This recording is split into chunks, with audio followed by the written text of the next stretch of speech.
Hey there neighbors, Kevin here with eTrailer, and today we're going to be taking a look at and showing you how to install the Airlift WirelessONE air compressor system for air helper springs here on our 2025 GMC Sierra 2500. Our compressor is going to come with a little remote, which makes this super simple. Now we aren't running our engine right now, so this isn't going to actually work just because we are tied into the ignition. But you can see on here, we have two different preset settings on here. So our neighbor came to us today with a bunch of his work trucks. He is in the construction and landscaping business, so he's got a variety of different loads he's gonna be carrying with these trucks. So he's gonna need something that is adjustable, and that's where air springs came into play, because it's gonna allow him to easily adjust those PSI levels up and down, so that way he's getting the most out of his ride quality and eliminating that sag, so that way he can know he's traveling safely with all of that heavy equipment he's hauling around. Now, typically when you are that person who's working in construction or landscaping, you're not really going to be around any kind of outlet to plug in a compressor, so that kind of leaves you with just carrying a generator around and then also a compressor. So you got a lot of stuff that you're having to hold on to on a daily basis that you might not have room for, especially if you are hauling around a lot of tools or different equipment.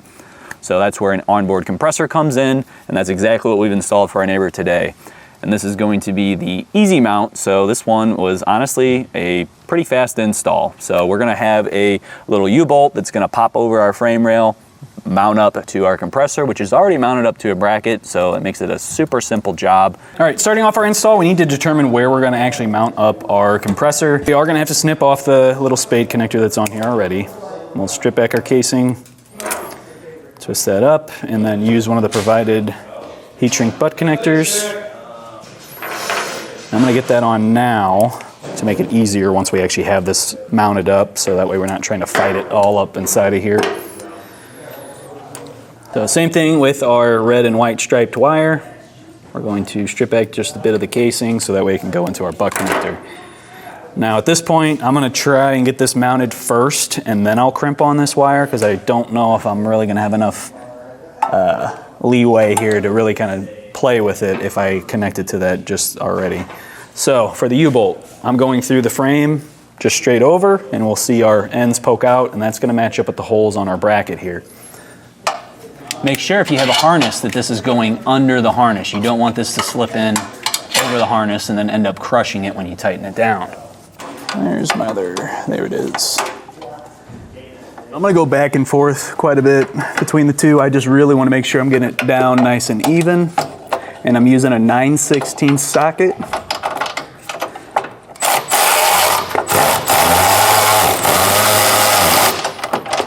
Now that I have this mounted up, I am gonna put on my connector, and I'm gonna finish routing this across, and then I can show you exactly the route I took. Then we'll come back, finish up our connections here, and then we'll get over to our filter as well.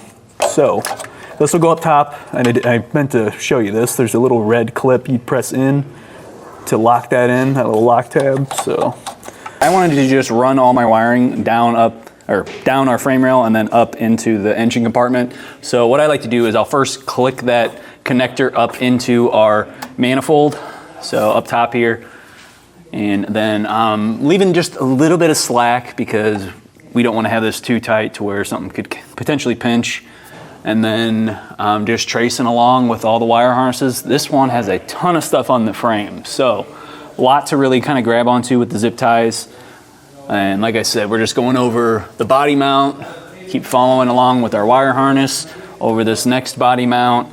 And then once we get to our wheel well, I'm tucking it up behind the wheel well liner right here, and I zip tied to this whatever harness is coming up over here at the top of our frame rail. And I took a fish stick, I pushed it down right next to our battery. So we have two batteries in this truck. There's one over on the driver's side, and there's one right here. I am gonna be tapping into the one right here for our power, and then also for our ground. So for the ground, we have two options. There's a post right here that we can tie into, and there's another factory ground right here with this wire harness. So either one, dealer's choice there.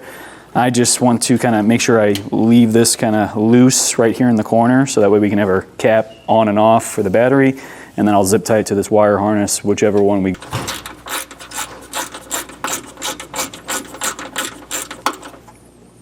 Once you have that on there, you can then kind of just zip tie it up, get that out of the way so it's not catching on anything. We're also going to have a fuse holder that we're going to be placing on here too. So what I want to do is cut pretty close to one end of it so that the rest of the wiring can make it all the way over to our connection point. So I'm going to go right there. Then when we connect to our wire here, I should be able to kind of bundle it up on the back side and then have this just come right over to it. So we'll strip back our casing, and then in the kit they give you some heat shrink butt connectors. We're going to be using those to make our connections.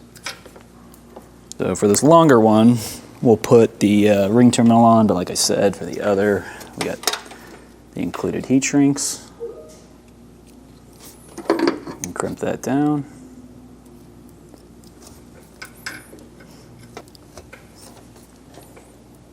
It's time to put on that other ring terminal.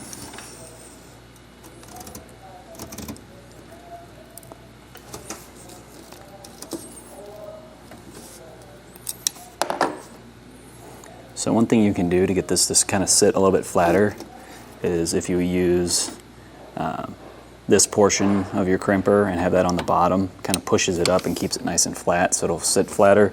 I'm going to use the 13mm socket to get this nut off.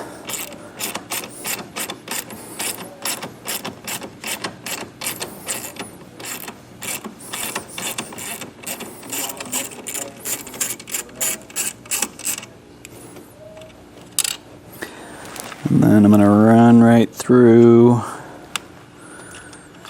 there, get that down. So starting with how I ran it, there is like a headliner kind of, or the firewall liner here. I just ran it right behind there. I stuck a fish stick through it from this side, pulled my wire straight across.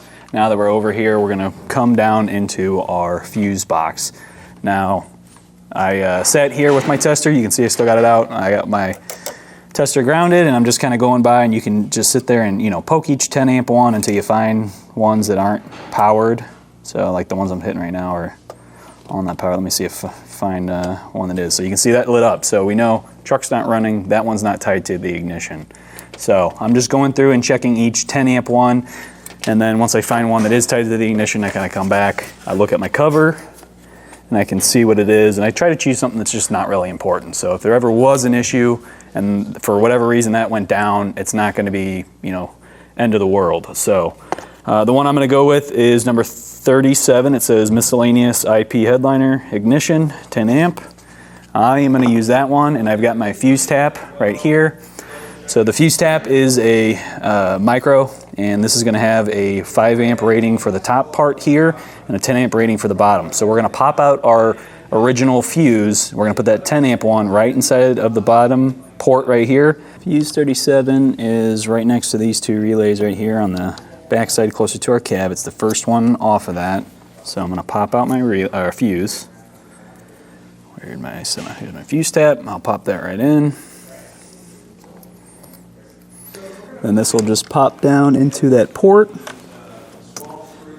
And I try to kind of figure out which path I want to take, because we also will need to cut a little hole into our lid here, so that way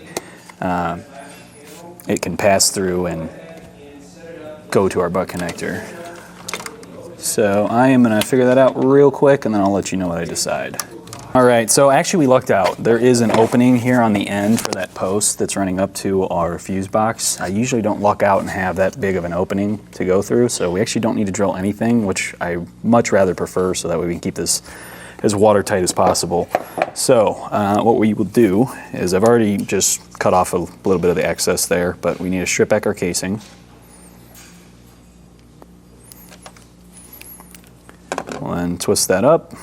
All right, now we're back down by our compressor. I'm going to finish up these wires that we had earlier.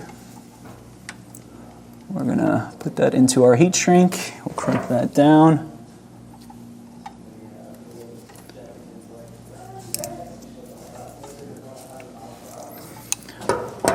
Give it a little tug, and then from there we need to take our heat gun and shrink it down. My ground wire, I'm going over to the frame using that self-tapper like I was talking about, and we're just going to drill this through. Oh, it's going to walk on me a bunch. I might need to use my center punch first. And actually, before we catch our wire, I might just drill out this hole a little bit.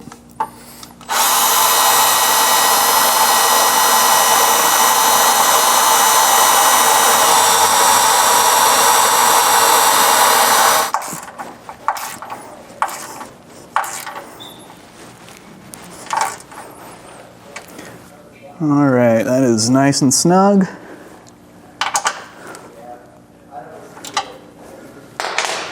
So the excess wire here, this red one that we have hanging down, I'm gonna zip tie that up out of the way. The black wire is probably good. It's not really much, and it's kind of already sticking up, so. All right, so at this point I have ran my airline tubing and my filter, so I'm gonna start with that. So I came right on up, a really soft bend here. You don't wanna kink the airline and then have it not work. So we come up to this first body mount right behind the compressor. I go behind it, and then up in the hat channel here, this is typically where I'd like to put it. I'll just drill out a 3/8 hole, and then you can easily just pop that right in. The little locking tab on it, it'll keep it nice and snug. On the driver's side, like I was saying, I have my zip tie come up, or not zip tie, my airline come up over the gas tank. There is a wire harness bracket, just like this one on the opposite side of our cross member. I zip tied it to there, come up over the gas tank, and then right here with this wire harness, I wound up a bunch of extra line. So if there's ever a need to fix anything, we have all access that we need, so that way we don't have to rip it all out and restart with some new airline tubing. Also, our neighbor today did not want to get a manual fill port, but if he does in the future, we have it all ready to go. Just when you're winding this up, make sure you don't do it too tight. We want to make sure that it's not going to kink the line. With everything ran, we can finally insert our fuse into our fuse holder and add power to our compressor.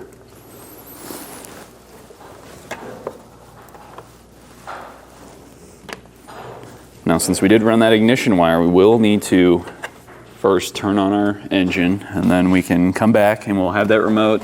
Syncing the remote is kind of hit or miss. Sometimes it does it instantly, sometimes it takes a few minutes just to get it to sync up. All right, we have our truck running now. Now we can go back down over to the compressor and grab our remote.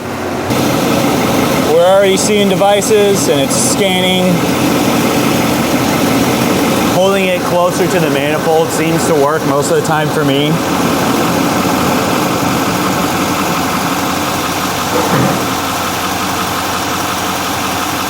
All right, it's done scanning. I hit okay on that first one, just hit the little dot right there. Now it's trying to pair to it. Okay, we've got 50 PSI in here now. You can see these are real stiff right now, really pushing up on it. I've got soapy water. Just grab yourself a spray bottle, fill it up with a little bit of dish detergent, and then you can fill the rest of that with some spray water, and then just kind of shake it up.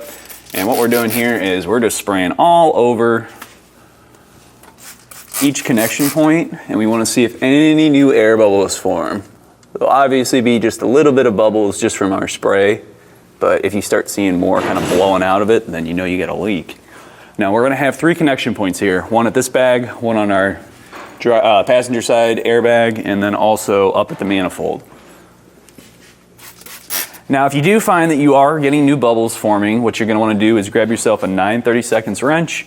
You can kind of push in on the hose and then use that wrench to push in the little locking tab that's on here. That'll help release it. You can pop that out. You can get yourself a nice pair of snips, something really nice and sharp, and get yourself a really straight cut on that.